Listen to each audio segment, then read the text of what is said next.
Hello friends, welcome back to my YouTube channel. Friends, ये आपके सामने ब्लू स्टार का 2 टन का यूनिट है।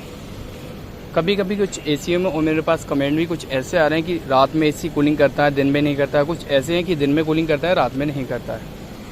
तो इस तरीके की अगर दिक्कत आ रही है तो आप उसको कैसे सॉल्व कर सकते हैं, कैसे चेक कर सकते हैं, वो चीज़ मैं आपके बारे में वो चीज़ मैं इस वीडियो के माध्यम से आपको बताऊँगा। आपको कहना है इस वीडियो को कंप्लीट पॉज कर लेना है, जिससे कि मैं आपको जो इन्फॉर्मेशन दूँ अच्छे से समझ आ जाए। टाइम वेस्ट ना करते हुए वीडियो करते हैं स्टार्ट।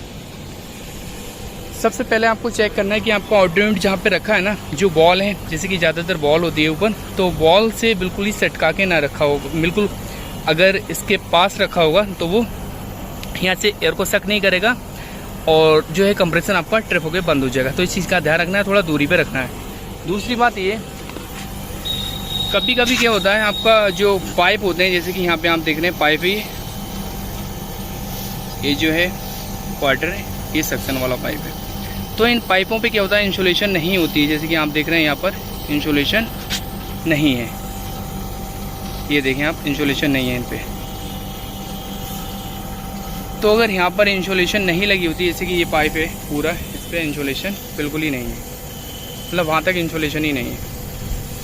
तो अगर इंसुलेशन नहीं होती तो वहाँ पे क्या होता है, धूप का मतलब बाहर जो होती है धूप बहुत ज़्यादा तेज़ पड़ती है, टेम्परेचर बहुत ज़्यादा होता है। तो इस वजह से क्या होता है, इन ट्यूब पे ये गर्म पड़ते हैं। तो एक नॉर्मल टेम्परेचर जब होता है, इंसुलेशन लगी होती है, तो वो जो होता है हीट इंसुलेशन पे पड़ती है, पाइप पे नहीं पड़ती, तो उससे थोड़ा कूलिंग में इफेक्ट होता है। तो कूलिंग प्रॉपर नहीं होती। तो आप इंसुलेशन का यूज़ करें, इंसुलेशन यहाँ पे लाजमी लगाएं। अगर इंसुलेशन फट गई तो दोबारा आप लगा दें। इंसुलेशन के 2 काम होते हैं। एक तो पाइप को जो होता है एक नॉर्मल टेम्परेचर पे रखता है, दूसरा ये काम होता है इसमें जो नमी होती है, जो मॉइस्चर होता है, उसको ऑब्जर्व करता है और इंसुलेशन से जो पानी होता है, मतलब अगर इंसुलेशन नहीं लगी हुई तो पानी बन के कुछ ड्रॉप नीचे गिरेंगे। तो इसलिए इंसुलेशन पाइप पे लगाएं और कूलिंग भी अच्छी होती है। और बाकी आपको देखना है कि आपका जो ऑडियो यूनिट है उसका कंडेंसर कौन सा है। जैसे कि यहाँ पे क्या है,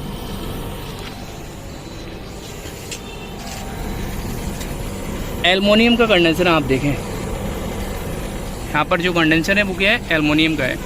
अगर एल्युमिनियम का कंडेंसर धूप की साइड रखा है, जैसे कि आपकी सनलाइट है, जैसे कि आप देख रहे हैं यहाँ पर जो है सनलाइट है, ठीक है, सनलाइट जो है यहाँ पर पड़ रही है। तो अगर पूरा जहाँ पे आपने ऑडियो यूनिट रखा है वहाँ पे क्या है, पूरा दिन अगर सनलाइट पड़ती है, उसका ऑडियो यूनिट जो है उसका जो कंडेंसर है वो एल्युमिनियम का है, तो वहाँ पे क्या होगा, पूरा दिन अगर वहाँ पे इससे सनलाइट पड़ेगी तो फिर उससे क्या होगा, आपका अगर 10-15 साल पुराना एसी है और एल्युमिनियम का कंडेंसर है तो वहाँ पे कूलिंग में इफेक्ट होगा, कंप्रेसर ट्रिप हो जाएगा, बंद हो जाएगा, ये दिक्कत आएगी। तो कभी भी अगर ऑडियो यूनिट आपका एल्युमिनियम का है, वहाँ पे क्या है, सनलाइट पूरा दिन पड़ती है, तो आप उसका डायरेक्शन चेंज कर दो, जहाँ पे सनलाइट ना आए उस पर वहाँ पर आप रख दें, उसके बाद जो है दिक्कत नहीं आएगी। या फिर आपका कॉपर का होगा तब तो वहाँ पर कोई दिक्कत नहीं। जैसे आप देख रहे हैं यहाँ पर इसका जो कंडेंसर है वो कॉपर का है, तो वहाँ पे क्या हुआ, आराम से कूलिंग करेगा, कोई दिक्कत नहीं आएगी। तो इस चीज़ का भी आपको ध्यान रखना है कि अगर आपका एल्युमिनियम है तो आप उसको साइड में हटा दें, जहाँ वहाँ पे रखें जहाँ पे सनलाइट पूरा दिन ना पड़े। इस चीज़ का ध्यान रखना है। उसके बाद आपको देखना है कि आपका जो है, कभी कभी ऐसा होता है कि रात में कूलिंग कर दी, दिन में कूलिंग नहीं की, तो उस समय क्या होता है, इंडोर यूनिट में 2 सेंसर होते हैं, एक रूम टेम्परेचर सेंसर, एक कॉइल टेम्परेचर सेंसर। ये दोनों सेंसर जो होते हैं रूम के टेम्परेचर को सेंस करता है। कॉइल टेम्परेचर सेंसर जो होता है कूलिंग को सेंस करता है कि कितनी कूलिंग रखनी है, टेम्परेचर के अकॉर्डिंग वो सेट होता है। तो उन सेंसरों को आपको देखना है। वो सेंसर जो होते हैं अगर वो कूलिंग को सेंस नहीं करेंगे, जैसे कि फॉर एग्जाम्पल उन्होंने क्या है, मतलब सेंसर ने सेंस नहीं कर पाया तो वहाँ पर कट कर देगा कंप्रेसर को जल्दी। तो ये सेंसर हरकत करते हैं एनी टाइम, किसी टाइम भी हरकत कर सकते हैं, मतलब 1 घंटे, 2 घंटे, 3 घंटे, 4 घंटे, 5 घंटे में किसी टाइम भी ये हरकत कर सकते हैं। तो वहाँ पे क्या होगी, कूलिंग नहीं होगी, कंप्रेसर कट हो जाएगा। तो इस चीज़ का आपको ध्यान रखना है। अगर सेंसर आपके, जैसे कि कभी कभी ऐसा होता है सेंसर वैल्यू ठीक सो दिखाते हैं, मतलब हम सेंसर चेक करते हैं तो एकदम ओके होते हैं, कोई दिक्कत नहीं होती है, बट वो अंदर से ही दिक्कत देते हैं। तो इस कंडीशन में आपको सेंसर को रिप्लेस कर देना है। अच्छा, दूसरी बात ये, अगर आपकी पीसीबी जो आप देख रहे हैं, पीसीबी में क्या होता है, एक रिले होती है। ये रिले क्या काम करती है, कभी कभी ऐसा होता है रिले 4-5 घंटे के बाद हीट हो जाती है और कंप्रेसर की सप्लाई को ब्रेक कर देती है। तो ये रिले जो होती है, अगर नॉर्मल आप टेम्परेचर, मतलब नॉर्मल जैसे कि आपने रिले चेक की तो रिले की वहाँ पे क्या है, ठीक बताएगा, रिले मीटर से आप चेक करेंगे तो ओके होगी, कोई दिक्कत नहीं होती। बट ये कभी कभी हीटिंग के टाइम पे दिक्कत देती है। तो अगर हीटिंग बहुत ज़्यादा होती है तो उस समय क्या होता है, कंप्रेसर की सप्लाई को ब्रेक कर देता है। तो सिंपली कुछ नहीं करना है, अगर इसकी जो रिले है, रिले जो होती है बहुत ज़्यादा हीट हो जाती है 4-5 घंटे या 5-6 घंटे या कभी रात में कभी दिन में हो जाती है, तो उस समय रिले में फॉल्टी होती है, रिले फॉल्टी होती है, तो रिले को आप रिप्लेस कर दें, उसके बाद जो दिक्कत है वो 100% आपकी सॉल्व हो जाएगी। तो रिले को आपको देख लेना है, ठीक है, और रिले अगर दिक्कत देती तो आप उसको रिप्लेस कर दें। अच्छा, उसके बाद एक चीज़ और मैं आपको बताना चाहूँगा, कभी कभी ऐसा होता है कंप्रेसर जैसे कि होता है यहाँ पर।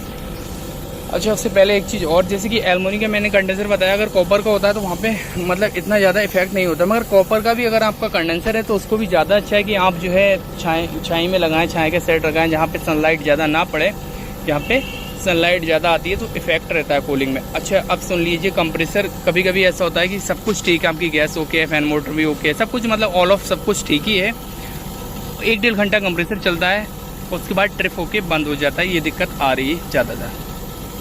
तो उस समय क्या होता है, कंप्रेसर के अंदर क्या होता है, कॉमन रनिंग स्टार्टिंग होती है, तो वहाँ भी क्या होता है, अगर उसकी बैंडिंग जो है हल्की फुल्की, मतलब जो बैंडिंग होती है उसका वायर अगर हट जाता है काफ़ी टाइम की वजह से, आपका एसी काफ़ी पुराना है, वहाँ पे बैंडिंग जो है गल सी जाती है, हट जाती है, तो जब कंप्रेसर आपका चलता है, हीटअप होता है, फिर आपस में वो टच हो जाते हैं, ये वायर जो होते हैं, मतलब जो अंदर वाइंडिंग होती है कंप्रेसर की, जो वायर होते हैं बारीक से, वो टच हो जाते हैं, फिर क्या होता है, कंप्रेसर ट्रिप होकर बंद हो जाता है, हाई एम्पेयर, तो कंप्रेसर जब हीट हो जाता है, उसकी बैंडिंग मिल जाती है, तो उस कंडीशन में क्या होता है, कंप्रेसर आपका ट्रिप होकर बंद हो जाता है। अच्छा, आप एक चीज़ कहेंगे कि वहाँ पे अगर कंप्रेसर ट्रिप होता है तो तुरंत ही हो जाना चाहिए, मतलब उस समय नहीं होता है, जब आप स्टार्ट करते हैं, जब कंप्रेसर हीट हो जाता है, बाइंडिंग आपस में अटैच हो जाती है, मतलब वायर मिल जाते हैं, तब ये दिक्कत आती है, जब हीटिंग हो जाती है, गल जाती है अंदर से बाइंडिंग, तब ये दिक्कत आ रही है, 1-1.5 घंटे के बाद, 2 घंटे के बाद ऐसी दिक्कतें।